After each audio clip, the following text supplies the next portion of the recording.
Hello, welcome. This is the football show. This is the Premier League review, looking back on the game, day 24, played over the weekend. If you're new to the channel, please subscribe, like, share, all that kind of good stuff. We are back. Premier League is on and going. We're going into the business end, almost the business end of the season, to be honest. Going into February and March, Champions League is back as well. So, yeah, let's get straight into the fixtures. Let's see what happened over this weekend. Over the weekend, let's check what happened over the weekend. If you're new to the channel, please subscribe, like, share, and yeah, let's go. Let's go and check what's going on with the Premier League. Thank you very much, everyone, for watching. Make sure you subscribe, like I said. Game day 24 kicked off on Saturday. Manchester City playing Everton.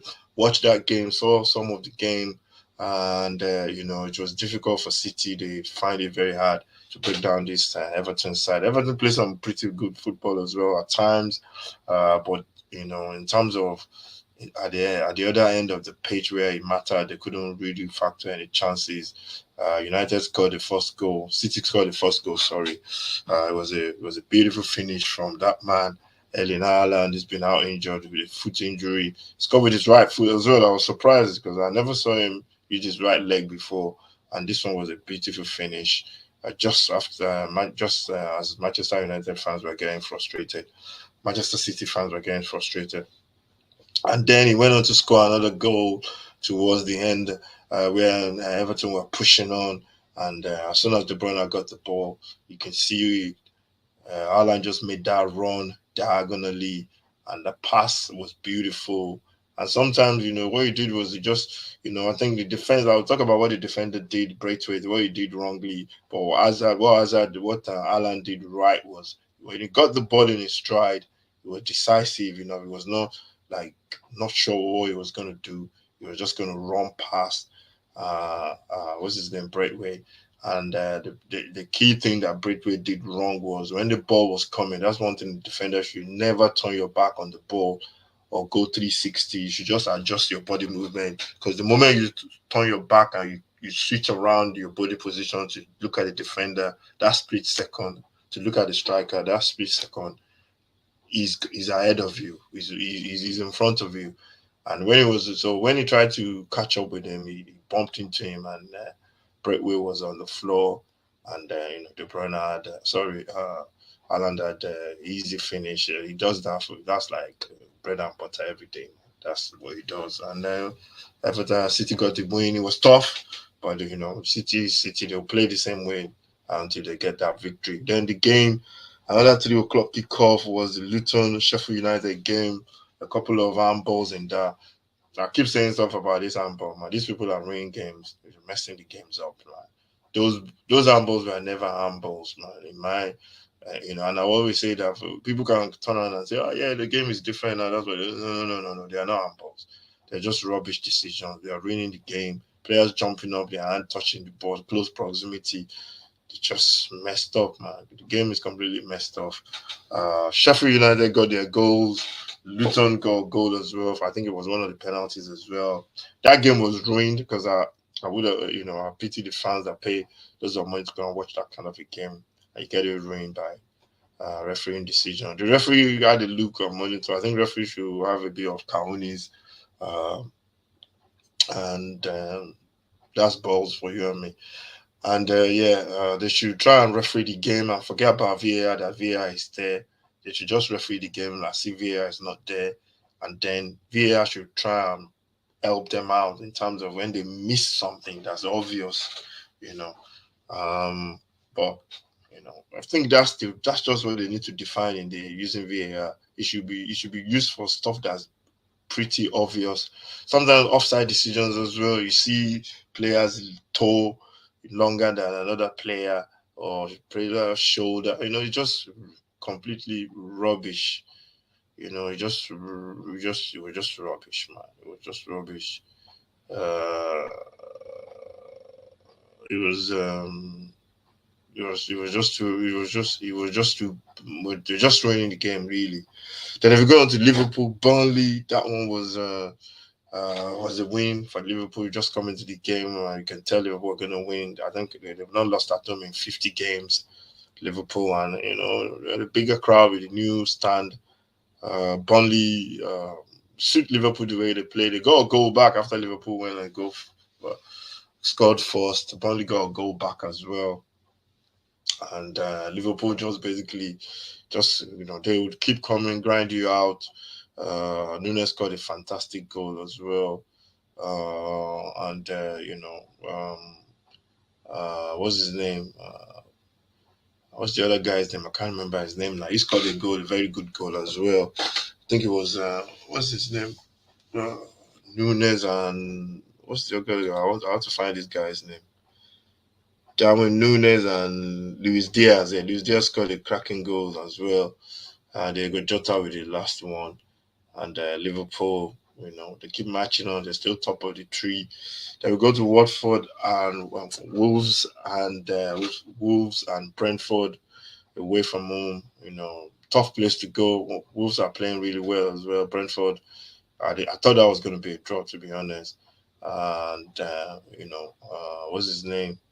Tony gets a goal there, and Brentford, that was a tough place to go, and they got a win, and I think that was a good result for them. Wolves, on the other hand, they're going to bounce back. They are Tottenham on Saturday. We're going to be watching that one live. It's going to be a tough game. Tottenham needs to get the victory in this one because I remember them beating Tottenham back in October. I think it was 2-1. It was the October. So, yeah, looking forward to that game. Then the big game that we were trying, I couldn't watch. We couldn't watch this game. We were going to watch it, but we had some technical problems in terms of getting a stream. But Tottenham, as you know, Tottenham is our adopted team on this channel. It's my team, so Tottenham take preference over any other team. And this was a cracking game end to end. What I did was I was listening to it on the radio, and it was a different experience listening on the radio. I used to love listening to it on the radio as well. But it was really, really good. Brentford scored first. They were creating all those chances. They scored first. I've since watched the game as well, and it was really, really end to end. You can tell Tottenham fans were saying Tottenham didn't play well. Yeah, but sometimes you can't play well if the opposition is really good at what they're doing. And that game was just press, transition, press. You win the ball, you're pressed. You have to get it back as well yourself. So it was just constant pressure. Nobody had time on the ball, especially in the middle areas.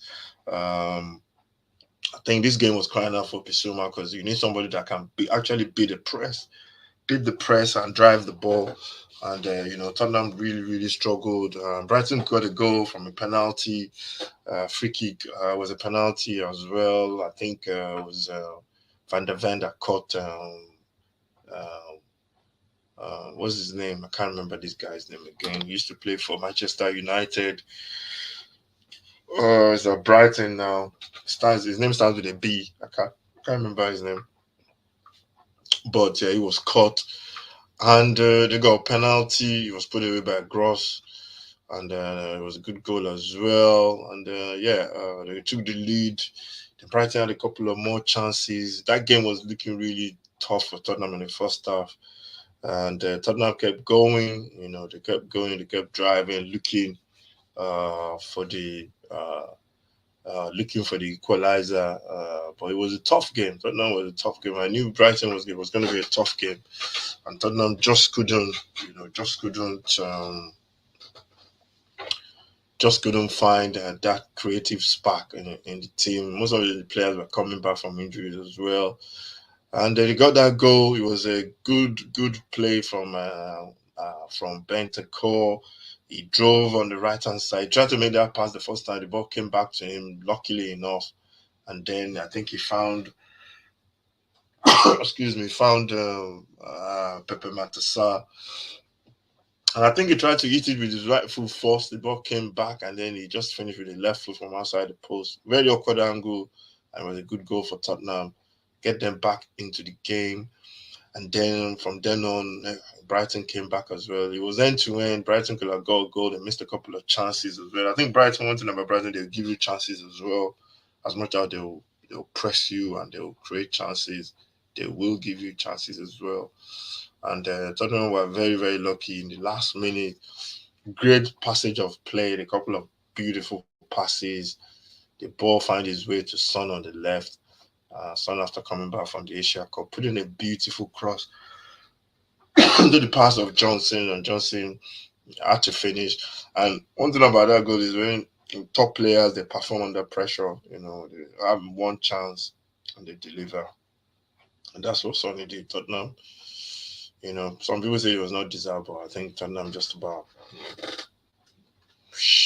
got the result because they were just pushing and pushing for the result. So yeah, Tottenham got the 3 points. Fulham taking on Southampton, that was ended 3-1 as well. Fulham, that was a surprise. I thought it was going to be a draw, but Fulham played really well. What's his name? Moniz. Is it Moniz or Moniz? I can't remember his name. The striker. He got himself a couple of goals in this one, and this was a surprise result. I thought it was going to be a draw because Bournemouth are a good team as well. But this Munoz or Munez, that's his name, a young striker, played really well, holding up the ball, the link-up play. Sometimes it takes players time to get into the swing of playing in the league, in this league. And once they get that, they get that thing out of their system, you can see them actually going on to, to deliver. So that was good for him, for him to get 2 goals. Then we go on to the 5 o'clock kickoff. This one ended 3-2 Newcastle. Loads of injuries, but again the injuries back, and this one was end to end.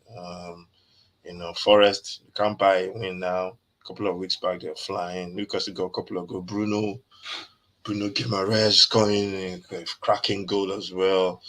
And I think Forest, you can tell they defensively they are not taking their chances. Sorry, they are not doing what they need to do defensively for me. And how to get before you can start playing your football, you have to be solid defensively, and I think that's what they need to get back to really, and then start picking up points. Newcastle, they won the game with some of the injuries they've had. They're getting the players back, and I think they need to just get a couple of wins on their belt, and I think they'll be fine for those European places. Then we go on to Sunday, West Ham Arsenal. This one was just Arsenal scoring loads of goals. West Ham. The game didn't look like a 6-0 victory, especially when we watched the first 20 minutes, which I did. Watch the first 10 or 15, 20 minutes. West Ham were doing everything right, and the results. Arsenal played really well, but West Ham were just bad on the day. And sometimes you can't reverse it. It goes from bad to worse, and you just have to finish that game, forget about it, and move on. Good win for Arsenal. Great victory boast for them. I've been seeing people saying, "Oh, this is a statement." Come on, let's calm down. They beat West Ham. West Ham is a good side. They are not going to be fighting for the title with Arsenal, so it's not a statement. It's 3 points. They've collected the 3 points from their last 3 games now, or 3 games. Is it 3 games or 4 games? 3 games now. So yeah, they're going in the right direction, and we'll see what happens with Arsenal. I think they're finding a little bit of form right now, so we'll see what happens with them. Aston Villa, Manchester United. This one was the last minute goal that was scored in the last minute, and it was a good play. Manchester United, they always have the stars. They have the players individually. They got quality as well. They might not play well. They always get goals. Villa just look, they can tell they're losing games. They lost to the previous game, Carabao Cup against Chelsea. So this one was, and Chelsea are up and down as well. So for you to lose to Chelsea are so inconsistent. Villa are going through a bad spell, and United, got the win in the final minutes through McTominay, and this is a player that Manchester United fans are always, saying is not good for the team. But this boy is coming on and scoring goals, big goals as well. So he's there for a reason. The manager keeps putting him on. He knows he's gonna go goals, and I think he's the highest goal scorer in the Manchester United team right now, and that says a lot. Hoyland as well coming good and keeps to be scoring. He got the first goal yesterday. So yeah, Manchester United is just inconsistency. That's the thing for me. People are they won three in a row now. Let's see what happens next time they play. And they're chasing up the teams in the top positions ahead of them. So we'll see what happens. Then the game we're not going to talk about yet is Crystal Palace Chelsea, just about kicking off now. So that's not going to make our Premier League preview. So review, sorry. So yeah, and I was thinking, I think Chelsea might just win that. 'Cause Palace are on a shocking run as well. So I think Chelsea might just win that. Palace are missing two of their key players, Ulisse and Eze. So yeah, that's the Premier League review. Looking back on the game over the weekend, make sure you subscribe to the channel. It's all about it's all about football. We're gonna be doing a couple of games over this weekend, Champions League as well midweek. So look out for that one. This is the 6 yard box. This is the Premier League review, and this is the football show. Make sure you subscribe, like, share. Uh, Games are coming thick and fast. AFCON is gone now, so we're back into the Premier League business. Thank you for watching. Make sure you stay safe. God bless, and I'll see you next time. Let me know what you think about the inconsistent teams in the league, like Chelsea, maybe Manchester United. Let me know what you think about the rest of the table as well. And just before we go, let's just look at the table. Let's look at the table. The table is as they stand. Liverpool are right at the top of the tree. They got 54 points. Man City's got 52. Arsenal, they got 52 as well. Then come Tottenham on 47. And then on 46, and Manchester United on 41, then Newcastle 36. Going to the bottom of the table, you can see the bottom three: Everton, Burnley, and Sheffield United are at the bottom. We've almost reached 25 league games. That's going to be the next round of fixtures. So yeah, it's getting busier now. We're in the business end of the team of the season. Hopefully, my team will get that top four sealed in a couple of as the game goes on to the end of the season, and we can put pressure on the teams at the top as well. So yeah, hopefully that's the plan. And thank you very much for watching. Make sure you subscribe to the channel, and I'll see you next time.